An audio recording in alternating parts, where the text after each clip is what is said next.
Welcome to this week's message recap. Thanks for tuning in. It's good to have you here.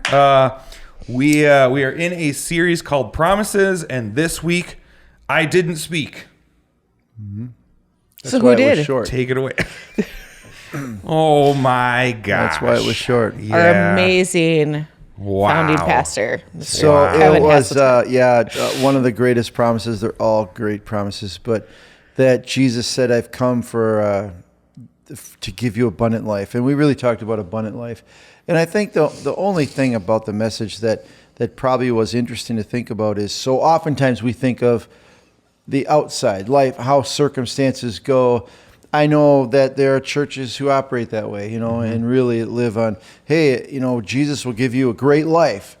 Well, we were really talked about, he promised to give abundant, full, content, complete life on the inside, not the outside. So that's basically what it was about, that everything Jesus talked about, everything he did was for the inside. And how many times Jesus even told his followers, my kingdom's not of this world. The words I say, you keep trying to make them about life in this world. I'm not talking about life in this world. I'm talking about spiritual life and eternity. And I think sometimes we're looking for God to do things for us. How often do we pray, God, fix my circumstances, make this better, change this, heal this, deliver this, give this, so I'll be happy. Those things that God does for us is not the source of our joy. Mm-hmm. He is the source of our joy on the inside. And basically that's it. However, we didn't talk about this much. It'd be another whole message, but how do we learn to tune into that? Weird word, tune into that. But how do we learn to receive and experience inside versus outside? And we always say, spend time with God. But I know that's more complicated than it may seem. Or it's easier than it may seem. Maybe we're complicating it. Maybe I think a lot of times just we easier. complicate it. Yeah, that really could be. Mm-hmm. Yeah. I was just talking to a guy after service, and he was telling he grew up in this like very religious home, is how he described it, and he's just trying to figure out for himself like what he wants to believe, and if everything you said is true, and like how do you, all these different questions. And he mentioned that thing like, I just want it to be simple. Mm-hmm. I just want this, like I've tried this thing, I'm not really getting anywhere yet, I don't want to get into a bunch of rules and whatever. Like, is it real? What, how's it happen for you? It's great conversation. It's awesome. Cool to have. So yeah, we tend to complicate it. It is very simple. Mm-hmm. Very simple. I know for me, with my health issues, I just leaned on God and said, what do you want me to learn through all this? And that was my prayer. And what I noticed is he just wanted me to be with him. And because the more time I spent, just having time with God, yeah, I heard on the outside, but it didn't bother me. People would walk up to me and be like, you're in a lot of pain. Why are you walking around here? You guys even said, like, how can you handle this? Mm-hmm.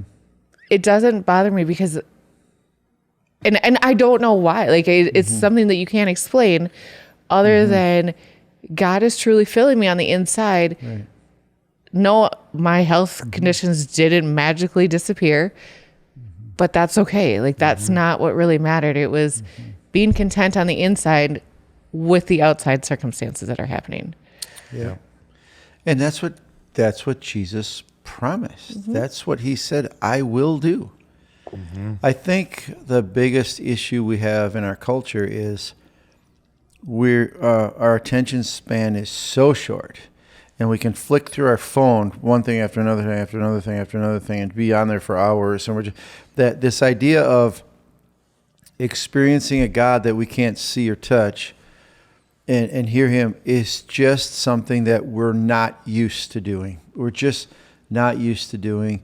We live in a very loud, going, moving world.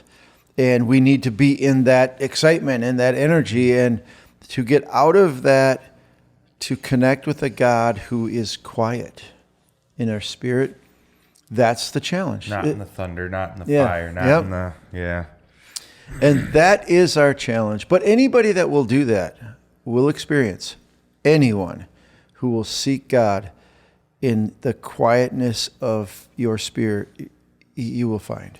He will find him. I think one thing, most people don't turn to God in times of peace and everything's going well. And I think if we did, it would make those troubled times a little bit easier.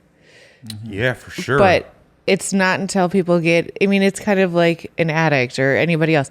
Until you get to rock bottom sometimes, that's not where you, that's finally when you decide to look for help and realize that God is there. He never left you. He was always there, but come on. Wouldn't it be better to practice and learn maybe the presence of God and how to spend time with him before Right. you hit the bottom? Yep.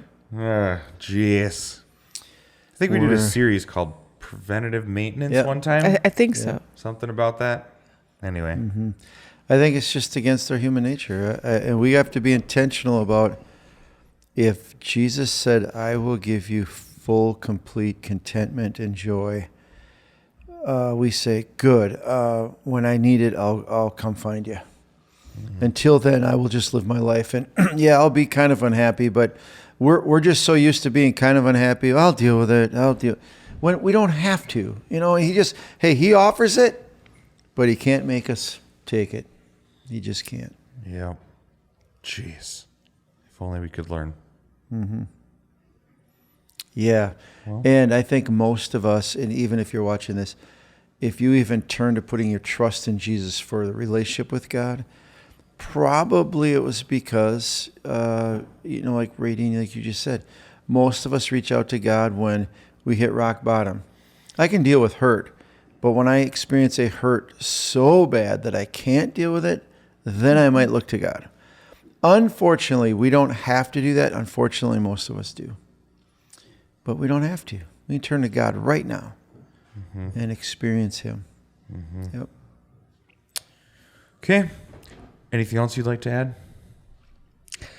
Well, I was just going to bring up the example you gave with Paul.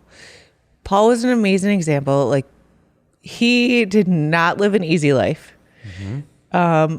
Being somebody that's traveling around trying to spread the gospel message must have been extremely hard. I can't imagine what he went through. And then to be chained up and beaten for not even doing anything wrong. Yep. And to be excited and happy that you have God with you. Yeah. Like, that is amazing to me. And I think that's a good reminder to us, because we have all these people that'll say, God's going to give you all these great things. Like you said, well, where was he for Paul then? Like, if you're going to say that that's true, then where was he for Paul?